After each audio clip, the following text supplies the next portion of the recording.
Assalamualaikum warahmatullahi wabarakatuh.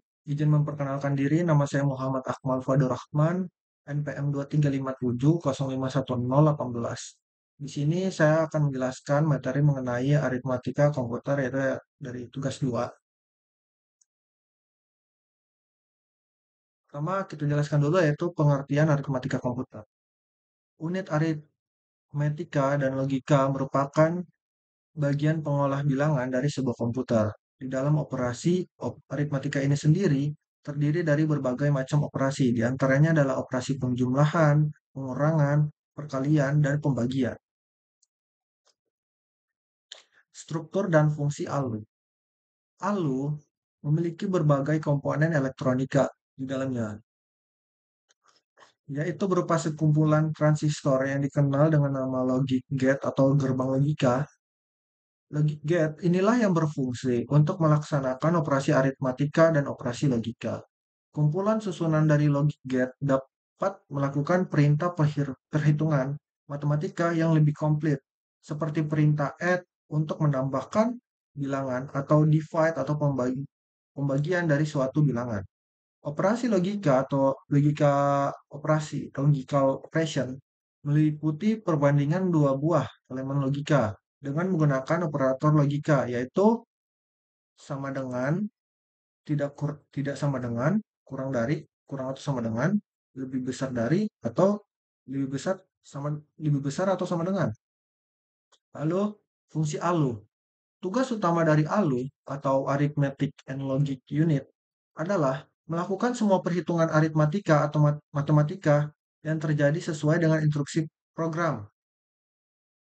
ALU melakukan operasi aritmatika yang lainnya, seperti pengurangan, pembagian, dilakukan dengan dasar penjumlahan, sehingga sirkuit elektronik di ALU yang digunakan untuk melaksanakan operasi aritmatika ini disebut adder atau tambah.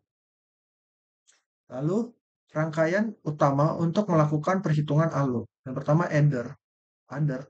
Rangkaian ALU yang digunakan untuk menjumlahkan bilangan dinamakan dengan adder.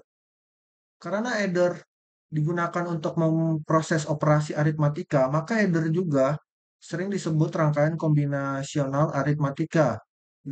Ada tiga jenis adder. Yang pertama, rangkaian adder yang hanya menjumlahkan 2 bit disebut half adder. Kedua, rangkaian adder yang menjumlahkan 3 bit disebut full adder. Lalu yang ketiga, rangkaian adder yang menjumlahkan banyak bit disebut parallel adder.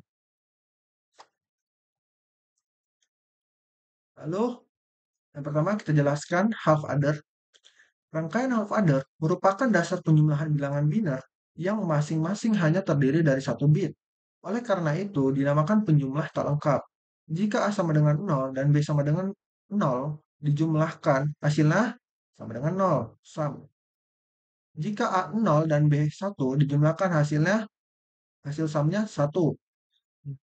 Yang ketiga, jika A1 dan B1 dijumlahkan, hasilnya sama dengan 0 dengan nilai pindahan CY atau carry out sama dengan 1. Dengan demikian, half adder memiliki dua masukan, A dan B, dan dua keluaran, S dan CY. Terlihat bahwa nilai logika dari sum sama dengan nilai logika dari gerbang SOR. Sedangkan nilai logika CY sama dengan nilai dari gerbang logika N. Dari tabel tersebut dapat dibuat rangkaian half adder seperti pada gambar di berikut. Ini tabelnya. Lalu ini gambar gerbangnya. Lalu selanjutnya full adder. Full adder digunakan untuk mengolah penjumlahan untuk 3 bit bilangan atau lebih, atau bit yang tidak terbatas. Oleh karena itu, dinamakan rangkaian penjumlah lengkap. Perhatikan tabel kebenaran dari full adder berikut. Contoh tabelnya. Lalu selanjutnya representasi integer. Semua bilangan dapat direpresentasikan dengan hanya menggunakan bilangan 0 dan 1 untuk keperluan penyimpanan dan pengolahan komputer. Kita tidak perlu menggunakan tanda minus dan titik. Hanya bilangan biner yang dapat merepresentasikan bilangan. Lalu A. Representasi nilai tanda. Yang pertama, penggunaan unsik unsigned integer tidak cukup untuk merepresentasikan bilangan integer negatif dan juga bilangan positif integer.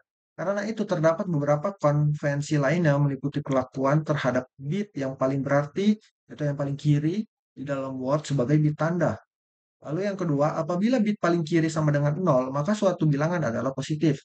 Sedangkan bit paling kiri sama dengan satu, maka bilangan bernilai negatif. Misalnya contohnya gini, plus 18 sama dengan 00 gini, lalu ini minus 18 sama dengan 100, 100, 10. Atau sign magnitude atau nilai tanda. B. Kekurangan representasi nilai tanda. Penambahan dan pengurangan memerlukan pertimbangan baik tanda bilangan maupun nilai relatifnya agar dapat berjalan pada operasi yang diperlukan. Terdapat representasi bilangan 0, yaitu plus 010 sama dengan 0000, lalu minus 010 sama dengan 1000 atau yang disebut sign magnitude. Hal ini tidak sesuai untuk digunakan karena akan menyulitkan pemeriksaan bilangan 0. Lalu selanjutnya integer aritmatika. Pertama, representasi integer positif, negatif, dan bilangan nol. Bila sebuah bilangan integer positif dan negatif yang sama direpresentasikan sign magnitude, maka harus ada representasi bilangan positif dan negatif yang tidak sama. Bila hanya terdapat sebuah representasi bilangan nol atau komplemen 2, maka harus ada representasi bilangan positif dan negatif yang tidak sama. Pada kasus komplemen 2, terdapat representasi bilangan n bit untuk minus 2n, tapi tidak terdapat untuk 2n. Lalu yang kedua, aturan untuk mendeteksi overflow. Yaitu bila dua bilangan ditambahkan dan keduanya positif atau keduanya negatif, maka akan terjadi overflow. Bila dan hanya bila hasilnya memiliki tanda yang berlawanan. Itu B, aturan pengurangan. Untuk mengurangkan sebuah bilangan atau subtrahend dari bilangan lainnya atau minus n, anggaplah komplemen 2 sutra n dan tambahkan hasilnya ke minu n. 3. Pembulatan. Teknik pembulatan yang sesuai dengan standar IEEE adalah sebagai berikut. Yaitu yang pertama, pembulatan ke bilangan terdekat. Hasil dibulatkan ke bilangan terdekat yang dapat direpresentasi. Yang kedua, pembulatan ke arah hasil dibulatkan ke atas, ke arah tak terhingga, positif. Lalu yang C, pembulatan ke arah hasil dibulatkan ke atas, ke arah tak terhingga, negatif. Lalu yang D, pembulatan ke arah 0, hasil dibulatkan ke arah 0. Lalu floating point representation, yaitu menyatakan suatu bilangan yang sangat besar atau sangat kecil dengan menggeser titik desimal secara dinamis ke tempat yang sesuai dan menggunakan eksponen 10 untuk menjaga titik desimal itu. Sehingga range bilangan yang sangat besar dan sangat kecil untuk direpresentasikan hanya dengan beberapa digit saja dinyatakan dengan notasi A sama dengan juga kurung M, E, di mana A sama dengan M X R E, tanda panah, R sama dengan radix, M sama dengan mantisa, E sama dengan eksponen. Lalu floating point aritmatik, yaitu yang pertama aritmatik floating point penjumlahan atau pengurangan, yaitu dan kedua perkalian, ketiga pembagian. Lalu selanjutnya aritmatika floating point penjumlahan atau pengurangan. Langkah-langkah yang dilakukan untuk menambah atau mengurangkan dua bilangan floating point, yaitu pertama, kita bandingkan dulu kedua bilangan dan ubah ke bentuk yang sesuai pada bilangan dengan nilai eksponensial lebih kecil. Lalu yang kedua, kita lakukan operasi penjumlahan atau pengurangan. Lalu yang ketiga, kita lakukan normalisasi dengan menggeser nilai mantisa dan mengatur nilai eksponensialnya. Lalu perkalian. Algoritma umum untuk perkalian dan bilangan floating point terdiri dari tiga langkah, yaitu yang pertama hitung hasil eksponensialnya dengan menjumlahkan nilai eksponen dari kedua bilangan. Lalu kalikan kedua bilangan mantisa dan terakhir normalisasi hasil akhir. Lalu pembagian. Pembagian dari dua bilangan floating point dengan bentuk X sama dengan MX kali 2A dan Y sama dengan MX kali 2B setara dengan X bagi Y sama dengan MX bagi MY kali 2A minus B. Algoritma umum untuk pembagian dari bilangan floating point terdiri dari tiga langkah. Yang pertama, hitung hasil eksponensial dengan mengurangkan nilai eksponen dari kedua bilangan. Yang kedua, bagi kedua bilangan mantisa. Yang ketiga, normalisasi hasil akhir.